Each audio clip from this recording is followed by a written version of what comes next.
बात बिहार की के इस स्पेशल शो हाल बिहार में आज बात करेंगे साक्षरता दर की, जिसमें बिहार देश में सबसे निचले पायदान पर है। जिस राज्य के मुखिया खुद इंजीनियर हो, वहाँ की साक्षरता दर देश में सबसे कम 61.8% है, जबकि बजट के लिहाज से नीतीश सरकार का सबसे ज्यादा फोकस शिक्षा पर है।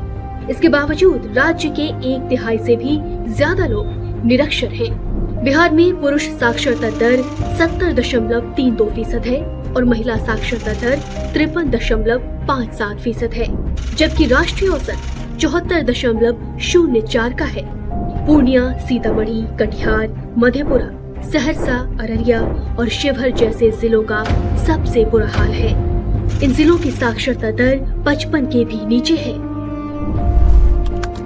वित्तीय वर्ष 2023-24 के बजट में बिहार सरकार ने शिक्षा पर सर्वाधिक 40,450 करोड़ रुपए खर्च करने की बात कही है, जबकि वित्तीय वर्ष 22-23 में ये राशि 39,191 करोड़ रुपए थी। तो सवाल ये उठता है कि शिक्षा के नाम नीतीश सरकार जो हजारों करोड़ रुपए खर्च करती है, वे जाता कहाँ है। लेकिन पहले ये जान लेते हैं कि साक्षरता दर होती क्या है। आसान भाषा में कहा जाए तो किसी देश या राज्य की साक्षरता दर वहाँ की कुल आबादी और पढ़े लिखे लोगों के अनुपात को कहा जाता है। और साक्षर कौन कहलाएगा? जो कोई 7 साल या उससे अधिक उम्र का हो और किसी भी भाषा में पढ़ ले और समझ सकता हो, साक्षर कहलाता है। लेकिन बिहार में इतनी बड़ी आबादी निरक्षर क्यों है? रिपोर्ट्स बताती है कि राज्य में आवश्यक शिक्षा का बुनियादी ढांचा न होना, योग्य शिक्षकों की कमी, गरीबी के कारण बच्चों का स्कूल छोड़ देना, लैंगिक भेदभाव और शिक्षा के प्रति जागरूक न होना इसके सबसे प्रमुख कारणों में से है। एक रिपोर्ट बताती है कि बिहार की 5वीं कक्षा के 57% बच्चे क्लास 2 की भी चीजें ठीक से पढ़ नहीं पाते। वहीं कक्षा 3 की बात करें तो ये आंकड़ा 80% तक पहुंच जाता है। इन स्कूलों की प्राइमरी कक्षा यानी कि 1 से 5 के 30.2 और अपर प्राइमरी कक्षा यानी कि 6 से 8 के 35% बच्चों के पास कोर्स की किताबें नहीं हैं, जबकि प्राथमिक विद्यालयों में बच्चों तक किताब पहुंचाने की जिम्मेदारी नीतीश सरकार की है। इस सत्र की बात करें तो राज्य के 42% माने 68 लाख से अधिक बच्चों को अब तक किताब नहीं मिली है। पटना के MS ब्रह्मपुर धनौरा स्कूल में क्लास 7 के बच्चों को किसी भी सब्जेक्ट की किताब नहीं मिली है। इसी तरह सुपौल के पिपरा MS कटैया गोद में 5वीं क्लास के बच्चों को अब तक एक भी किताब नहीं मिली। कमोबेश ऐसा ही हाल राज्य के हर स्कूल का है। RTI से मिली जानकारी के मुताबिक बिहार में 5,419 ऐसे सरकारी स्कूल हैं जिनके पास अपने भवन तक नहीं है। बिहार में मिडिल स्कूल तक आते आते करीब 38.8% बच्चे पढ़ाई छोड़ दे रहे हैं। शिक्षा के प्रति जागरूकता न होना, गरीबी, गांव में मध्य विद्यालय का न होना, शिक्षकों की कमी और शौचालय का न होना है।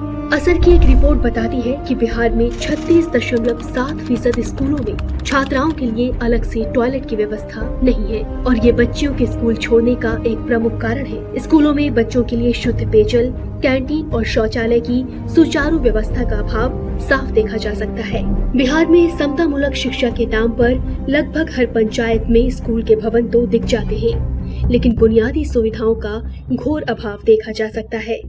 बिहार में आज भी कई स्कूल के अपने भवन नहीं हैं। जहां स्कूल के भवन हैं, वहां बच्चे नहीं हैं, और जहां भवन और बच्चे दोनों हैं, वहां शिक्षकों का अभाव है। बिहार के सरकारी स्कूलों को खिचड़ी सेंटर और कॉलेजों को डिग्री बांटने का सेंटर बना दिया गया है। स्कूलों की स्थिति को देखकर ऐसा लगता है कि नीतीश सरकार की मंशा सिर्फ प्रचार करने में है, न कि शिक्षा का स्तर सुधारने में। बिहार में संविदा पर लाखों की संख्या में शिक्षकों की नियुक्ति हुई, बावजूद इसके बिहार के बच्चों के लिए गुणवत्तापूर्ण शिक्षा का अभाव अभी भी बरकरार है। इसका प्रमुख कारण योग्य शिक्षकों की कमी है। जो शिक्षक हैं, उनमें से अधिकतर किसी न किसी बहाने या सेटिंग जैसे उपाय अपनाकर स्कूल से गायब होने की फिराक में ही रहते हैं।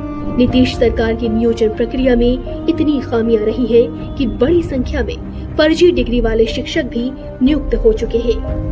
इस मामले को लेकर पटना हाई कोर्ट ने 2014 के अपने एक आदेश में फर्जी डिग्री या सर्टिफिकेट के आधार पर शिक्षक की नौकरी प्राप्त करने वालों से कहा था कि ऐसे शिक्षक स्वयं इस्तीफा दे दें तो उनके खिलाफ कोई कार्रवाई नहीं की जाएगी।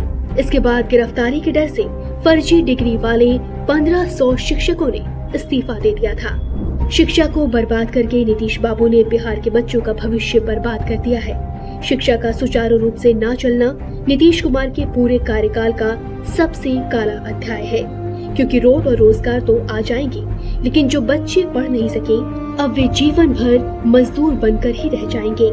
इंजीनियर नीतीश कुमार के 18 साल के कार्यकाल में बिहार की शिक्षा व्यवस्था गर्त में जा चुकी है। शिक्षा को लेकर नीतीश के बड़े बड़े सारे दावे फेल रहे हैं। बिहार की शिक्षा व्यवस्था की बेहतरी के लिए नीतीश कुमार जो एक काम कर सकते हैं वो अपना इस्तीफा दे सकते हैं।